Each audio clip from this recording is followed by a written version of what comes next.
Hey guys, I'm Jeremy, and today I'll give you guys some advice if you're going to go on a world cycling trip or just a long trip in general. So I'll give you some things I'd recommend, like the best routes to take, advice on like camping and accommodations, getting directions, what to bring, costs, visas, etc. I won't go into a ton about gear. I know some people love like videos and things talking about gear, and they could talk about gear all day, but I won't go too much into that. The way I look at it is like the first guy to bike around the world was a British guy in the 1880s who did it on a penny farthing. So if he was able to do it in 1880, and then in the 1890s, a couple American guys did a bike trip around the world on what would be considered like the modern bike. And I think that might have even been wooden bikes. But it definitely wasn't an amazing bike. And I'm sure the roads at that time, 140 years ago, were not very good. And they had a lot more adversity with getting sick and stuff like that. So just get out there and do it. Don't worry so much about all the little details of gear. So with that being said, I'll get into this.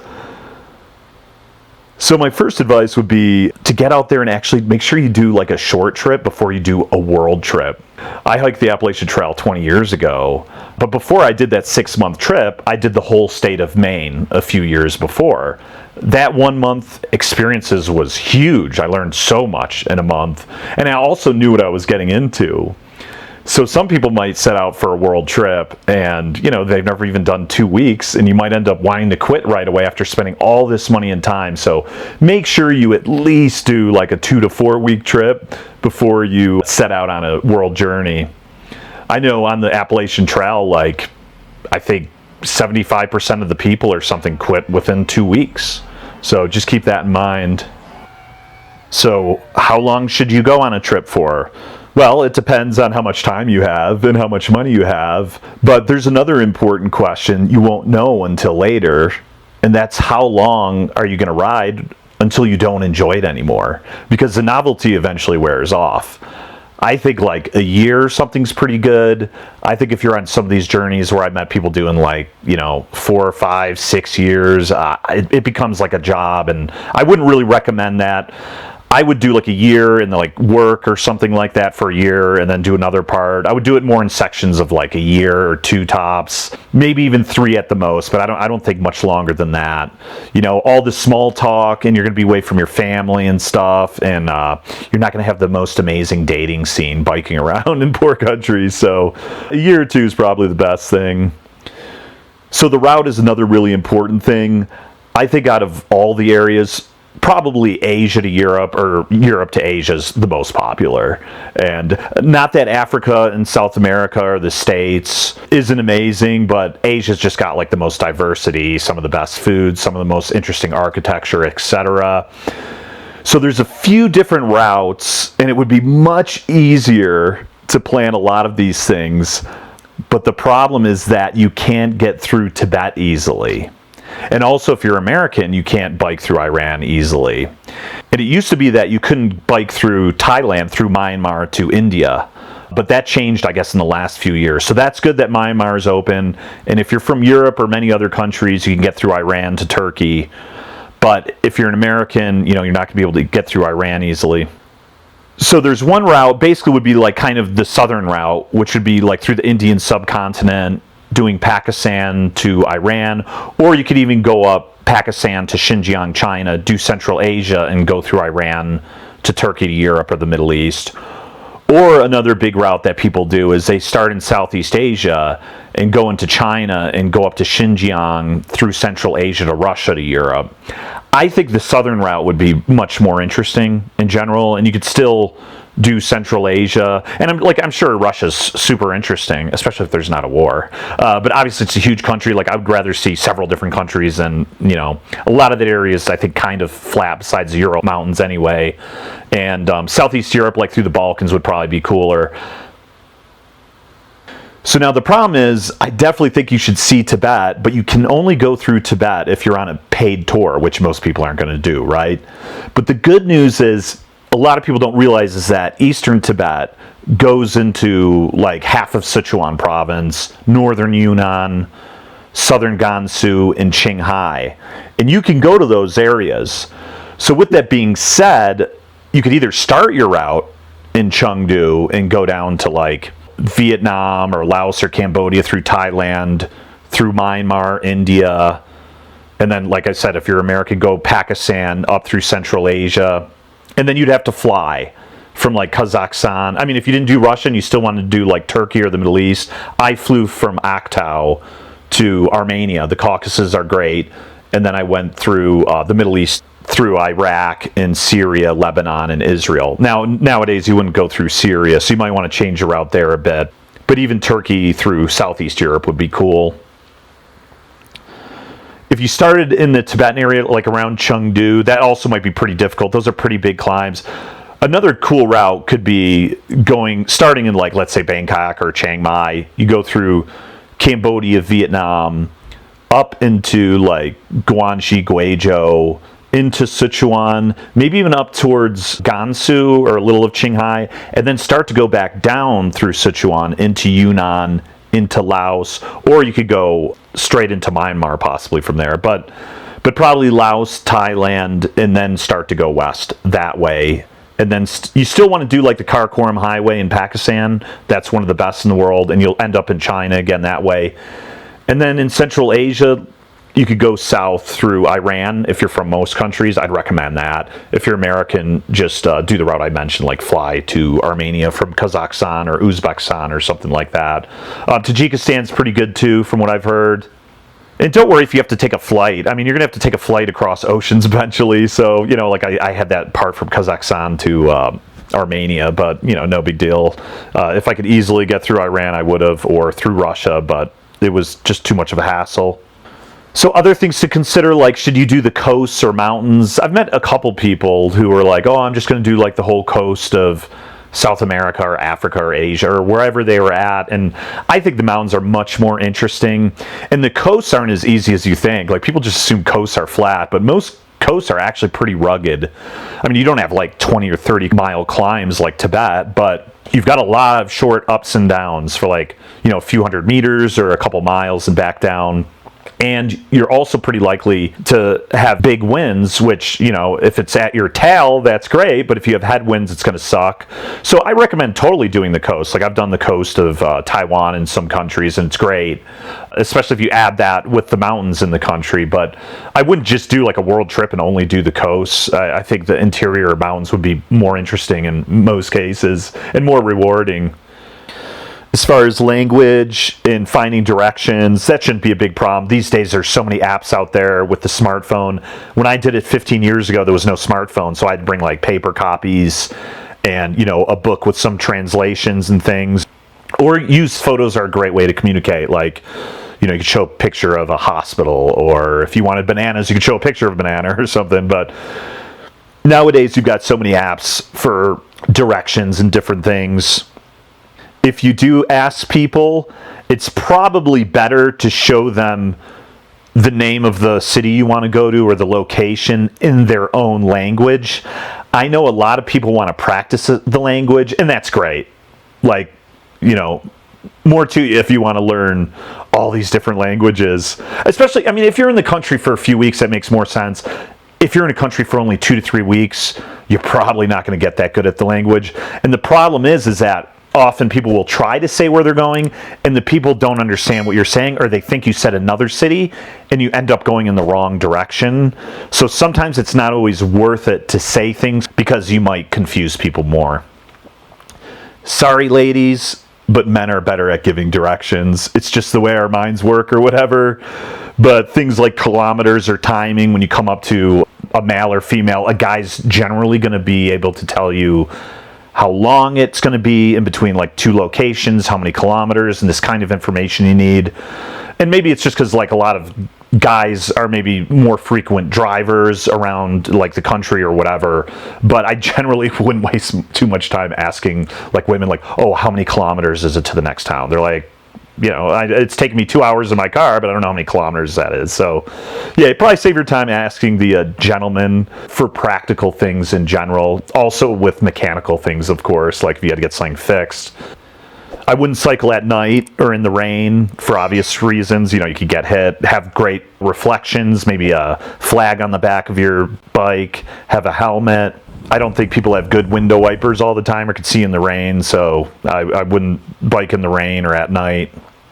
So accommodations, a lot of the time you might be camping because there is no accommodation, or you just want to save money or camp in a beautiful area.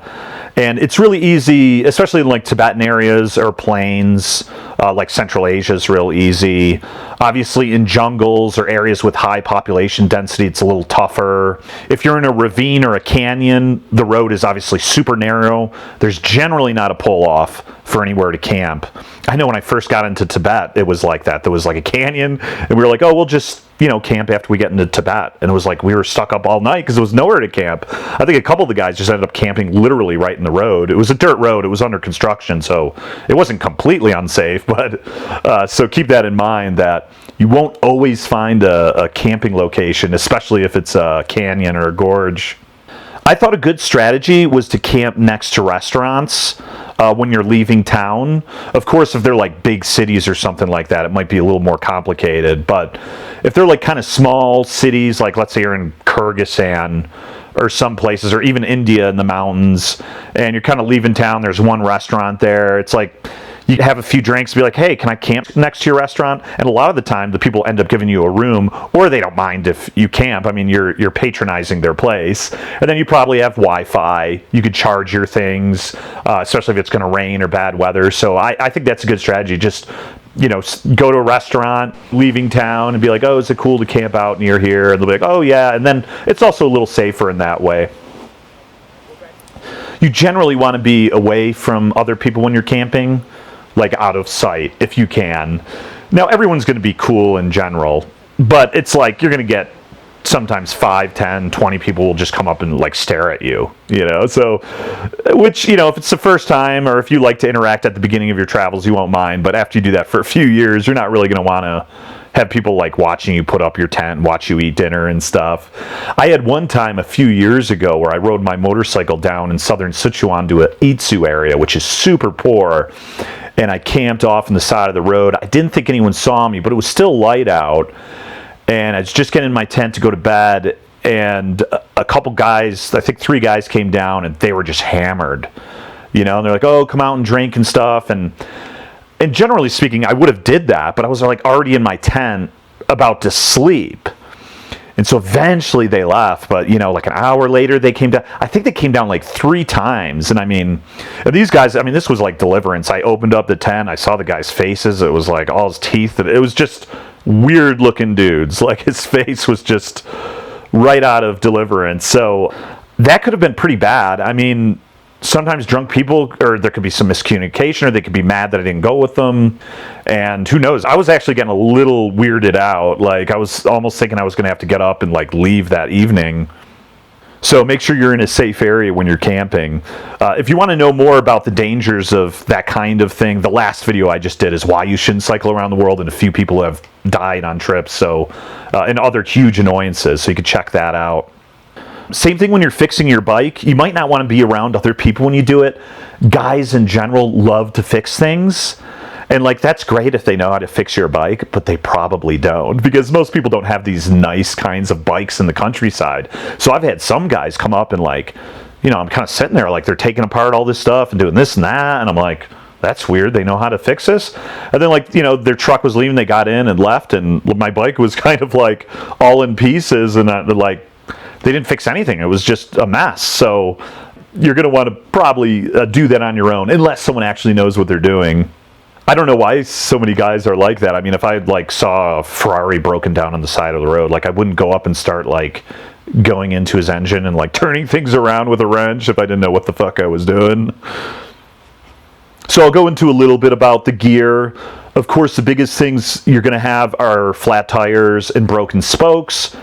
So there's probably a few companies. I know Continental has like Kevlar lined tires, which will prevent a lot of punctures. I remember a guy recommended that to me. He said you could go across the US and back the other way on one set. And I think I did the whole United States, like, 4,000 miles, and I don't think I did get a flat tire. So make sure you get something like that. Obviously it's a little more expensive, but you don't want to deal with flat tires all the time. Same thing with spokes. Get heavier duty spokes. Maybe go to your bike shop and just tell them you want the heaviest gauge spokes you can get, because broken spokes are really annoying.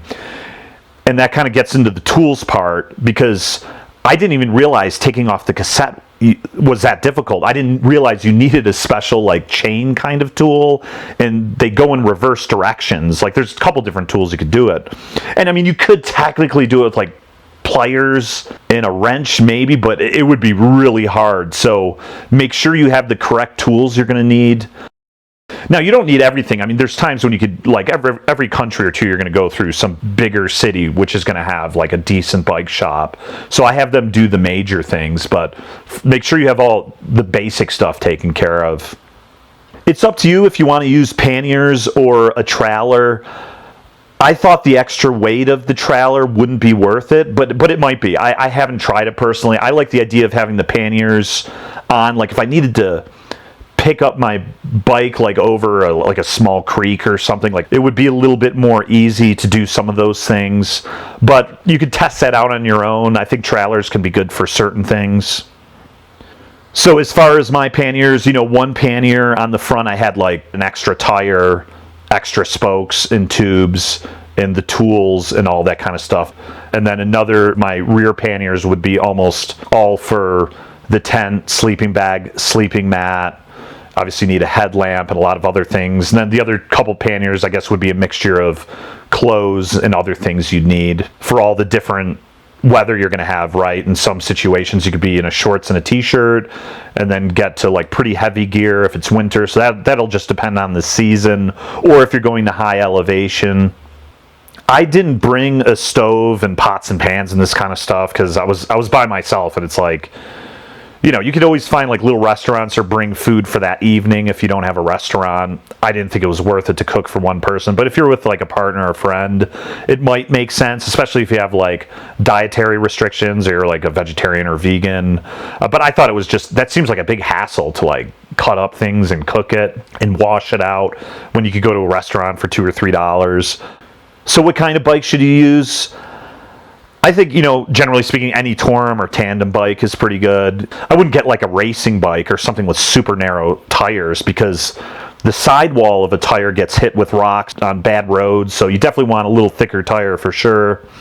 Keep in mind, if you are using 28-inch wheels, which are pretty standard in America at least, that's not always standard in like Southeast Asia, for instance. Those bikes were all 26-inch. And I remember when I cracked my rim, I was in Cambodia and I just went to 30 different bike shops and they were all 26-inch. So I eventually found one, but just keep that in mind. It doesn't mean you have to go with a 26-inch wheel, but you might have to get one ordered later. You obviously want a really sturdy bike, and titanium and aluminum is lighter and stronger than steel, for instance, but you can't weld those kind of bikes. Like you'd weld steel, and there's been a couple times where I did get my bike welded for something, maybe the rack where my panniers or something like that. So if it's aluminum or titanium, you won't be able to weld it. As far as dogs go, they're going to chase you.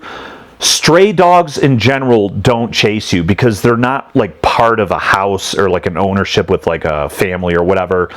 When dogs become part of like a family or a residence, they become very territorial to fight for that.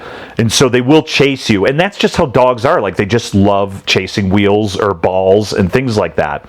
So someone years ago mentioned just get off your bike. And it's like, it's very much not your instincts to get off the bike when some ferocious dog is chasing you. But I've done it. I got off my bike and the dog is like, oh, the chase is over. The game's gone.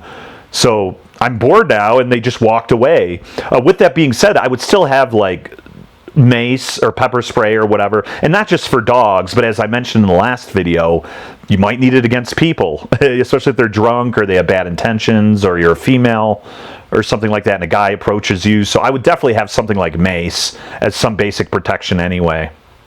So you'll need to look up the appropriate vaccinations you're going to need along the way, or different medicine you'll need for, malaria or different things depending on where you go. So you can look that up, the hepatitis and all these other things that you're going to get.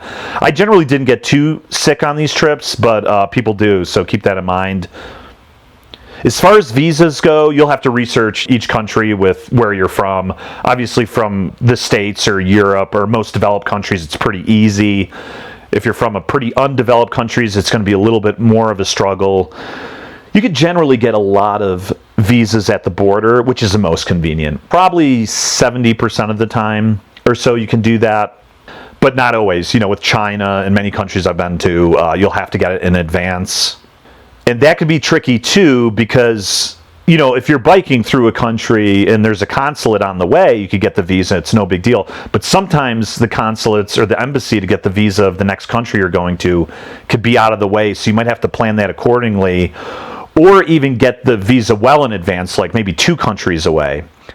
So for an example, I wanted to get the Pakistani visa, and I'm not sure if I could get it in India at that time anyway. That was one of the few situations where, if the country next to the country they're in has bad relations, like Israel has, for instance, with other countries, you might have to get the visas in other places. So like for India, I didn't really want to go to New Delhi anyway to get the visa for Pakistan. So I was already living in Nepal, in Kathmandu, for 5 months. And so I got my Pakistan visa when I was in Nepal, so I didn't have to worry about going to New Delhi.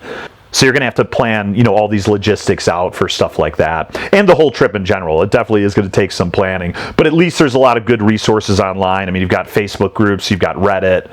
And so just look up these things for bike touring around the world, and there's so much information out there.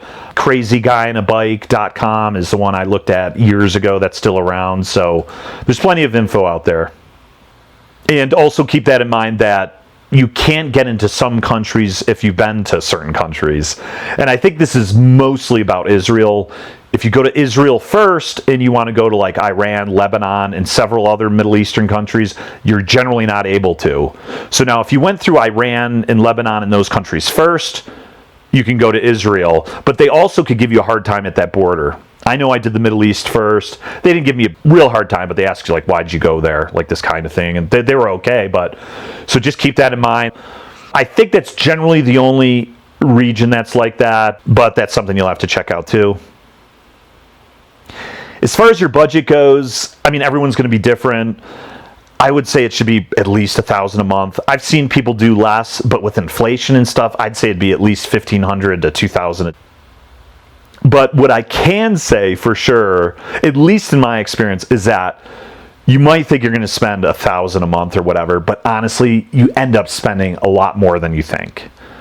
And so, because you're going to get, like, you might budget and say, like, you're only going to eat local noodles for $2 in every country or whatever.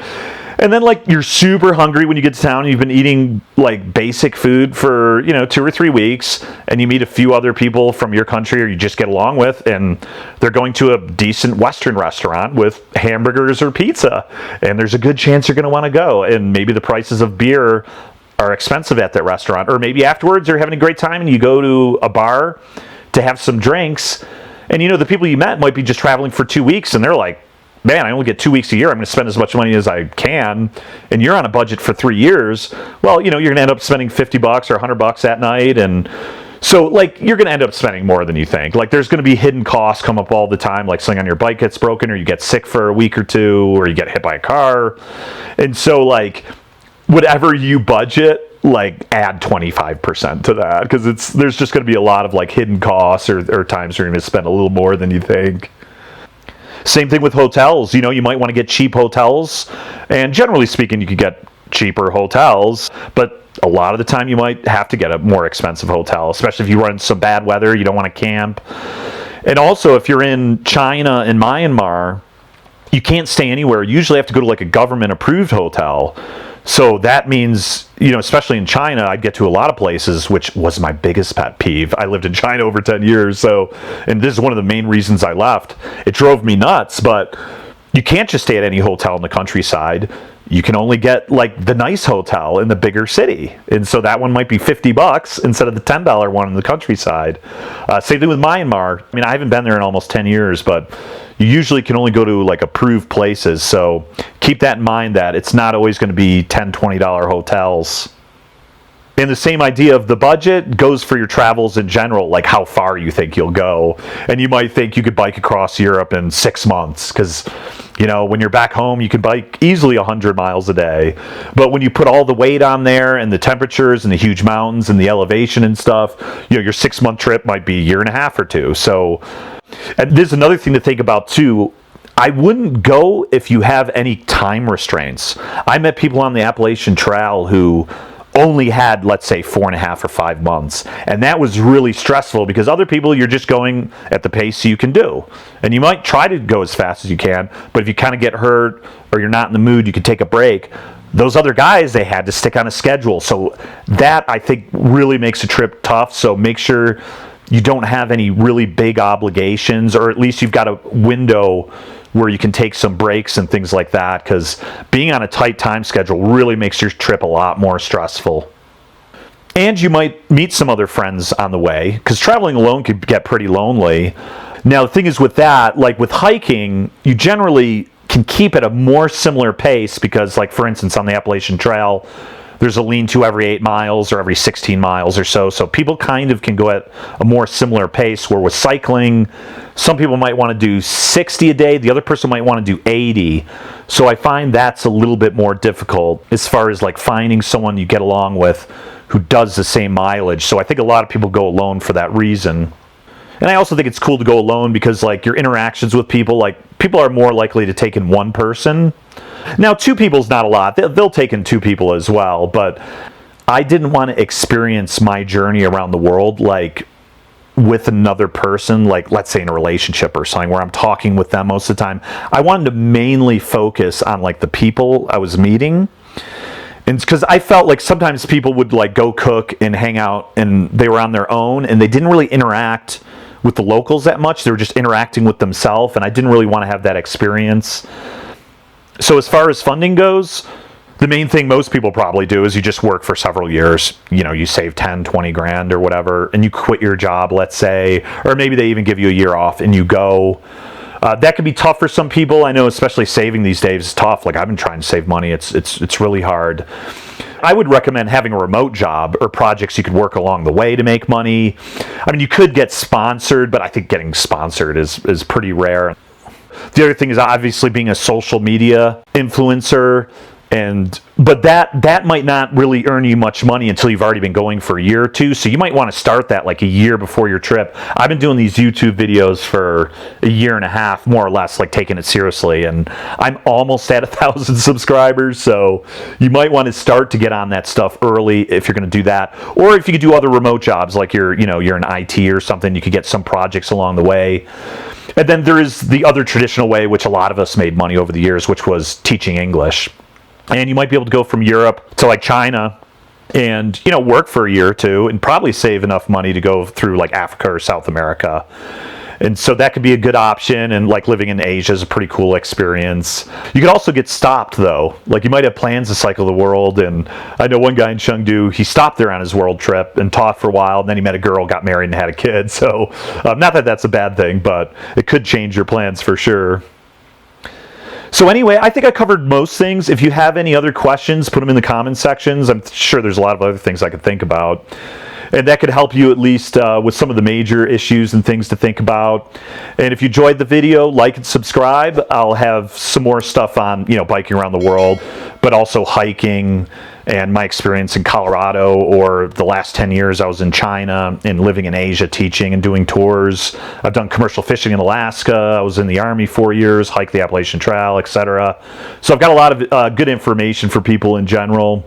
So anyway, hope you enjoyed, and I'll see you next time. Cheers.